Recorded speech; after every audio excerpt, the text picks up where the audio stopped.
Positive എന്ന് തന്നെ ആദ്യം തുടങ്ങാം. മമ്മൂട്ടിയാണ് ഏറ്റവും വലിയ പോസിറ്റീവ് സിനിമയില്. പിന്നെ വൈശാഖിന്റെ ഡയറക്ഷൻ, ടെക്നിക്കൽ പെർഫെക്ഷൻ ഗംഭീരാണ്. ഫൈറ്റുകളാണെങ്കിലും ചെയ്സ് ആണെന്നുണ്ടെങ്കിലും എനിക്ക് നല്ല ഇഷ്ടപ്പെട്ടു. അങ്ങനത്തെ കാര്യങ്ങളൊക്കെ അടിപൊളിയായിട്ട് ചെയ്തിട്ടുണ്ട്. മമ്മൂട്ടി ഫൈറ്റ് ചെയ്ത ഒരു രീതി എനിക്ക് ഇഷ്ടപ്പെട്ടു, നല്ല രസമായിട്ട്.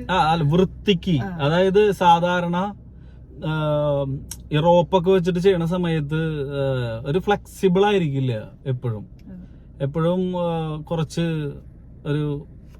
നമുക്കൊരു ചാക്ക് കെട്ടി വലിക്കുന്ന ഒരു ആർട്ടിഫിഷ്യൽ ഫീല് വരാറുണ്ട്. ഒരു ശരിക്കും വളയിൽ തിരിയലൊക്കെ ചെയ്യുമ്പോ ഒരു പെർഫെക്ഷൻ കുറവ് നമുക്ക് ഫീൽ ചെയ്യാറുണ്ട്. ഇത് അങ്ങനത്തെ ഒരു പ്രശ്നങ്ങളൊന്നുമില്ല. വളരെ ഈസി ആയിട്ടാണ് മമ്മൂട്ടി എല്ലാ ഫൈറ്റും കാര്യങ്ങളൊക്കെ ചെയ്തത്. പിന്നെ സിനിമ തുടങ്ങിയ ടർബോന്ന് എഴുതി കാണിക്കുന്നത് വരെ ഒരു വലിയൊരു സിനിമ കാണുന്ന ഒരു ഫീൽ ഉണ്ടായിരുന്നു. അതായത് ഓപ്പണിംഗ് സീൻ ഒരു 10 മിനിറ്റ് അല്ലേ? ഒരു 10 മിനിറ്റ് ഒരു വിജയുടെയും